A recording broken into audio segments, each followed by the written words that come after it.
A lot of people wait for perfect conditions to start, but don't realize that starting is the perfect condition. It's funny because a lot of us want traits, right? We want to be patient, we want to be humble, we want to be, long-suffering, whatever words you want to use. But in order to, if I would say, hey, how would you if you had to create a human, what would you put them through to make them tough? It probably wouldn't be a really chill life. Yeah. What would you put them through to make them patient?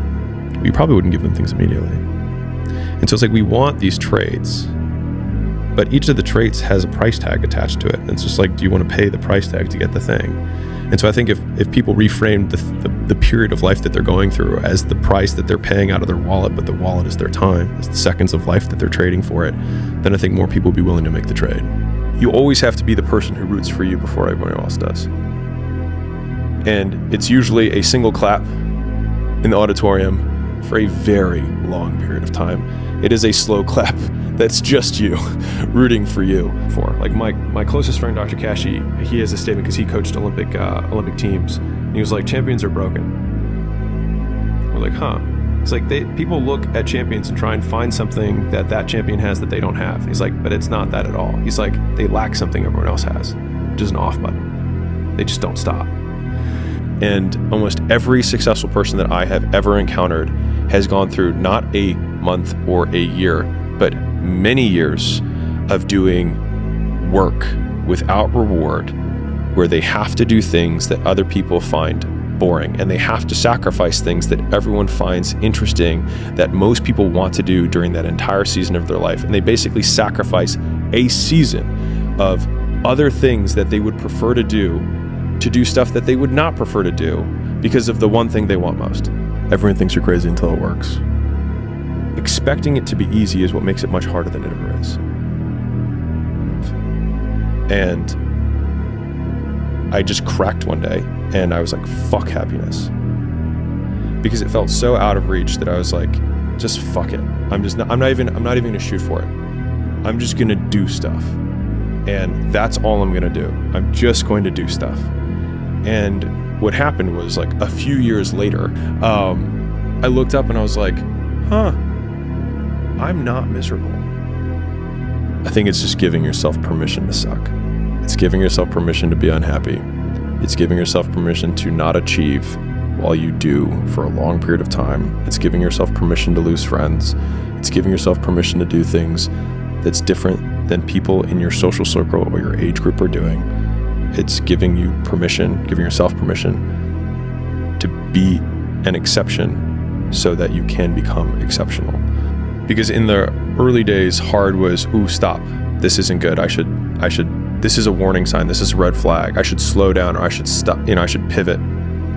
But the more I think about it as a competitive landscape, as I'm clear on what this path is supposed to look like, and these rocks and these dragons are things that I'm going to have to slay along the way to get the princess or get the treasure, I get happier about the harder it is because I know that no one else will follow. It's a selection effect. And I think if you can shift from this is hard to no one else will be able to do this, then it flips from being this thing that you're like, oh, poor me, to oh, poor everyone else who's going to have to fucking try. And if you are someone who's ambitious, and this is me just talking specifically to you because there's only a few people who are watching this who really are, and you'll know that if it's you.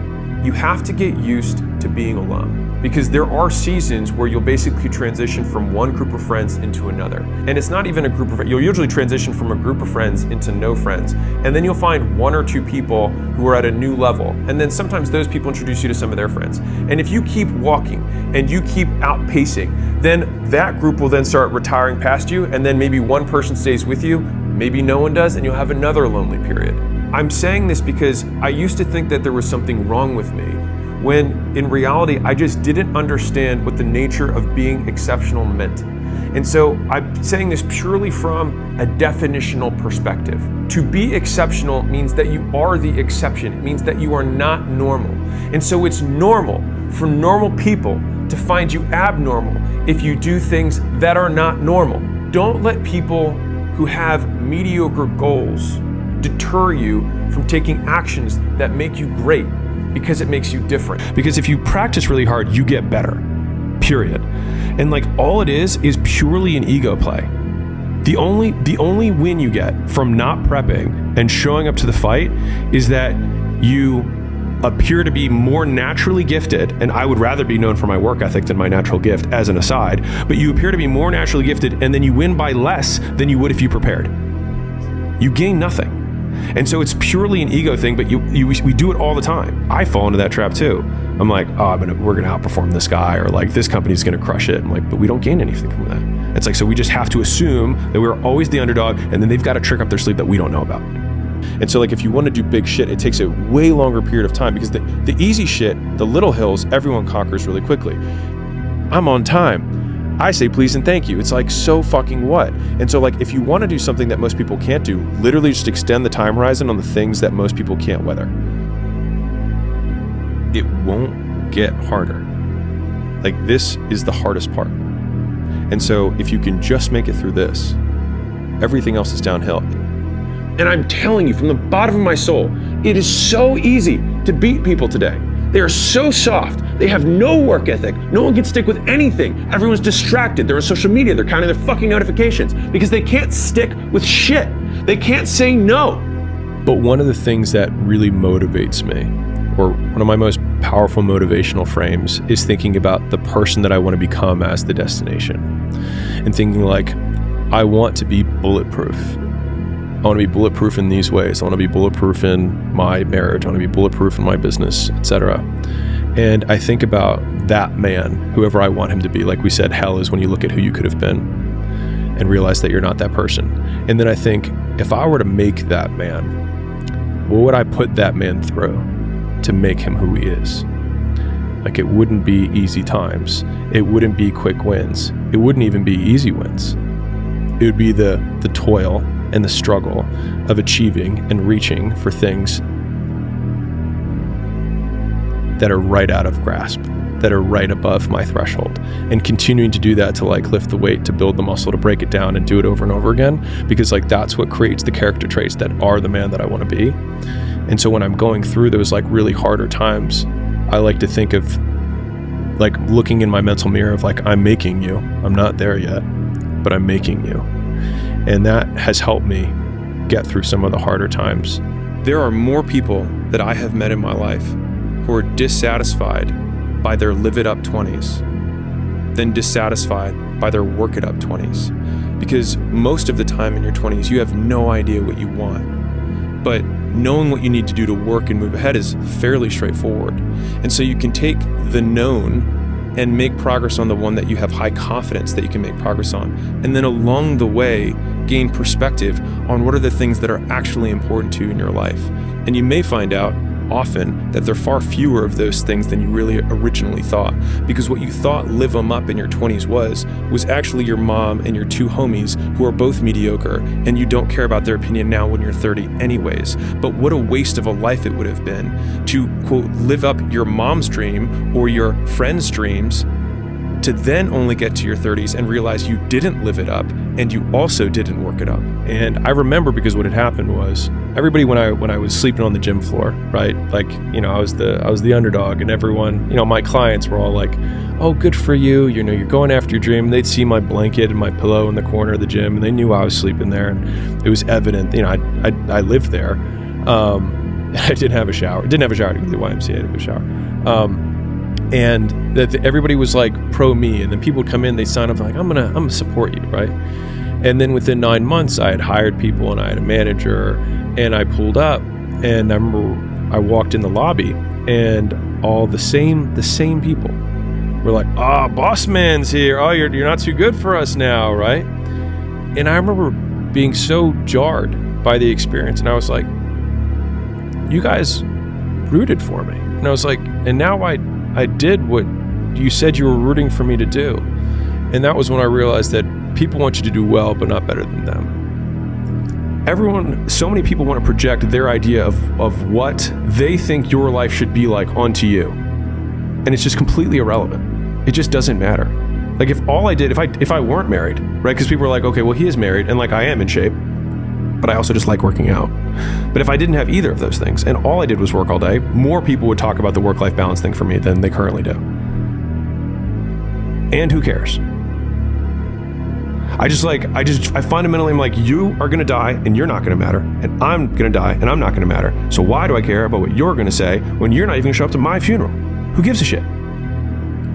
There's a teacher and he's got 2 classes that he teaches. And one class, he says, the only assignment for this whole semester is that you come back with a perfect clay pot. That's it. That's the assignment.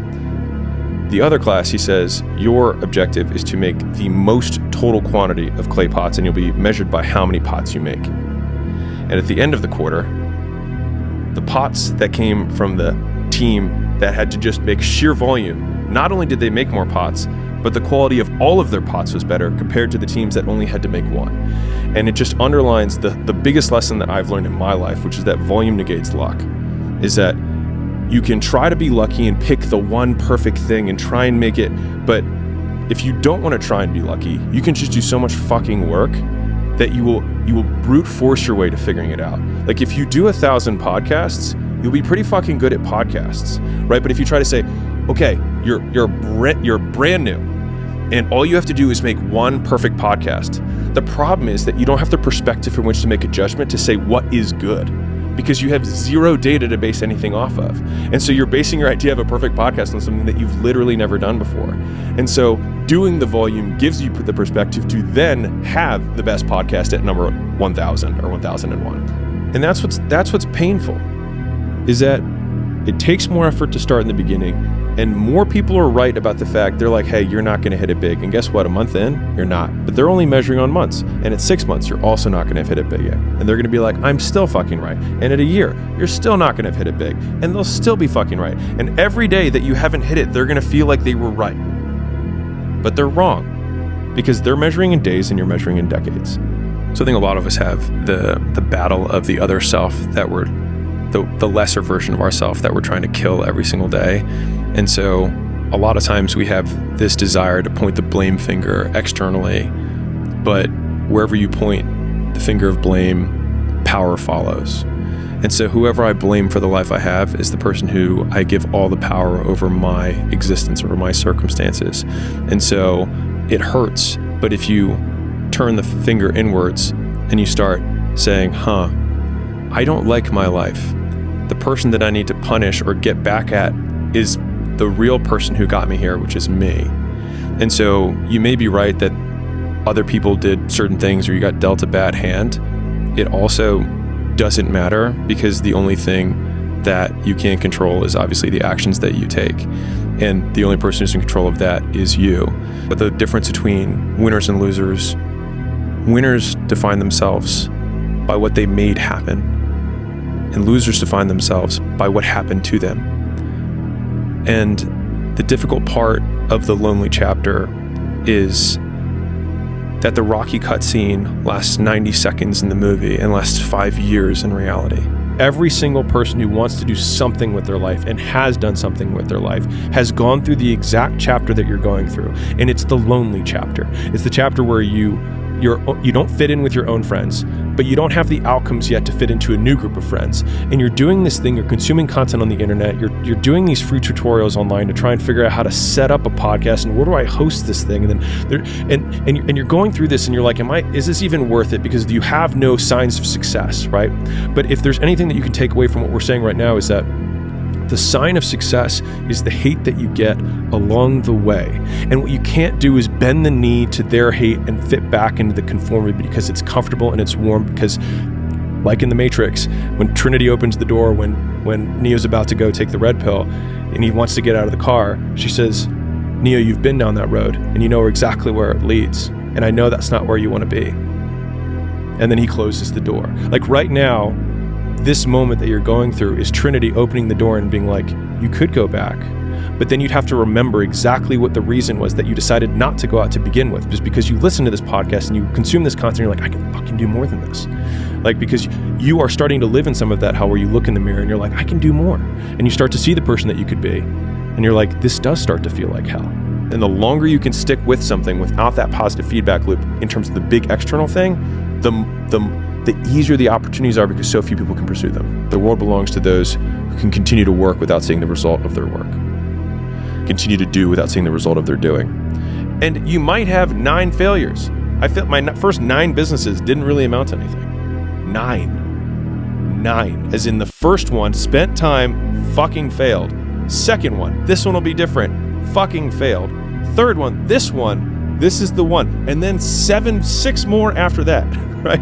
I'm just painting this picture because like, it's painful as shit because the whole time everyone is telling you, I told you so, and they're right. Today. But not forever.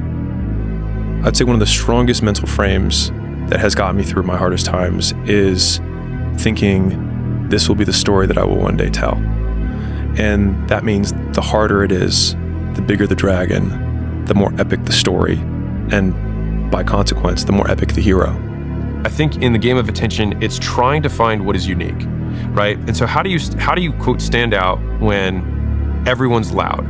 And this is going to sound trite, but your fingerprint is unique, literally from a biological perspective, but so is your life and your experiences. And so there's real alpha or benefit to be had above normal level of effort by leaning into you. And so what makes every person unique is what makes their content unique. I think all of it comes down to when you change yourself, you will change the world because you'll change how you see it. So no matter who you are, you're going to be disliked, period. Because no one's liked by everyone. So we just have to like, listen, if we can accept that as a premise, right? No one's gonna be liked by everyone. You might as well be disliked for being you than being somebody else. Amen. Right? Amen. At the most basic level. Yeah. The being disliked is a fixed cost. Yeah. Right? Yeah. And I think to take the opposite perspective, I think it is far better to be disliked for being who you are than loved for someone you're not. You're not in enough pain. You're not gonna get motivated. Like you have to hate. For me, I automatically go there. I'm like, you have to hate something. Like for me, I just hated my current existence. And so for me, that was powerful enough to get me out. One of the major plights of humanity, myself included, is the expectation that life should be different than it is. And so we create this idea that whatever we have right now is not what it should be. And I think should is the root of all pain. Is that all the things that we think should happen but aren't is basically the measurement of our pain. And so I've tried to eradicate should from my life. Should for other people, she should do this, they should do that. And just lean into is. It just is this way. Desire is a contract you make with yourself to be unhappy until you get what you want. I know that my message won't resonate with everyone, and that's okay. But it's for the few people who were like me and felt like everyone told them there was something wrong with them, and I still get people to tell me there's something wrong with me. And if wrong means not normal, then yeah, you bet. But it's more so that like you are different, and that's okay. And I think that if you're okay with that, then it unleashes this whole new realm of possibility of being able to do what you want. And there's a narrative that we should not criticize ourselves. We should not say the things that we could have done better. But I believe that voice isn't an insecurity. I think it's a version that wants you to chase your potential. Criticizers are more often correct, but